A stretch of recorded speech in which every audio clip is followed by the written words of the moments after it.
తల్లిని మించినటువంటి దైవం ప్రపంచంలో ఉండదు. బిడ్డ పుట్టినప్పుడు అమ్మ మృత్యు సదృశమైనటువంటి ఖేదం పొందుతుంది. అమ్మని హాస్పిటల్లోకి తీసుకెడుతుంటే బ్రతకచ్చు, బ్రతకకపోవచ్చు. ఒక్కొక్కసారి అసలు ప్రమాదకరమైన సంఘటన జరిగితే బిడ్డ పుట్టి తల్లి చచ్చిపోవచ్చు. ఆమె శరీరంలో ఉన్న నెత్తురు ఎంతో ఓడిపోవచ్చు. ఆమెకి అనేకమైన వ్యాధులు రావచ్చు. హాస్పిటల్లో దగ్గరలో ఉండొచ్చు, ఉండకపోవచ్చు. అయినా సరే ఏ తల్లి అయినా సరే బిడ్డల్ని కనడాన్ని అంగీకరిస్తుంది. కన్న బిడ్డలకి పాలిచ్చి పెంచి పెద్ద చేస్తుంది. ఆ పిల్లవాడికి జ్వరం వస్తే తాను ఉపవాసం ఉంటుంది, తాను వ్రతం చేస్తుంది.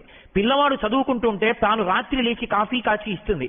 ఆ పిల్లవాడు బ్రతికుండాలని నా ఆయుర్దాయం పోసుకు బతకమని కోరుకుంటుంది.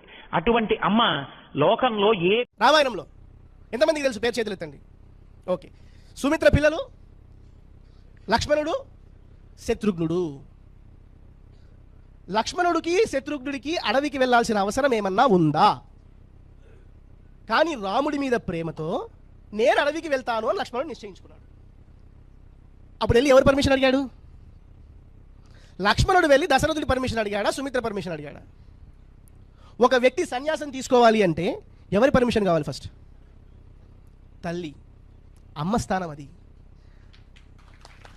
అమ్మ స్థానం తగ్గిందా? తల్లి కన్నా ఎవరండి గొప్పోళ్ళు? అమ్మ నీకు దేవత, అమ్మ నీకు దైవం. అమ్మను మించిన దైవం లేదటండి. మన కవులు కూడా రాసే పాటలు ఎదిరి బైబిల్ తెలియదు కదా కవులకి. బైబిల్ తెలుసుంటే, సృష్టి పుట్టుక తెలుసుంటే, దేవుడు అనేవాడు అర్థమై ఉంటే ఒరే దేవుడు రా మూలం అన్నిటికని చెప్పి ఉండేవాళ్ళు. అన్నిటిని ఇచ్చిన దేవుడిని పక్కకు పెట్టి భూమి మీద దేవుడి వల్ల కలిగిన వీళ్ళందరినీ ఏంటంటే దైవాలుగా మారుస్తున్నారు.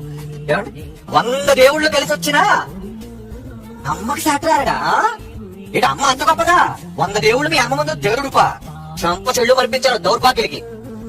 4 కవిత్వాలు రాసి 4 పాటలు కట్టి డబ్బులు చేసుకోవడానికి అనుకుంటున్నారా?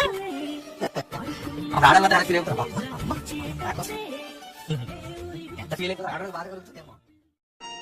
తల్లి కన్నా ఎవరండి గొప్పోళ్ళు? అమ్మ నీకు దేవత, అమ్మ నీకు దైవం. అమ్మను మించిన దైవం లేదటండి.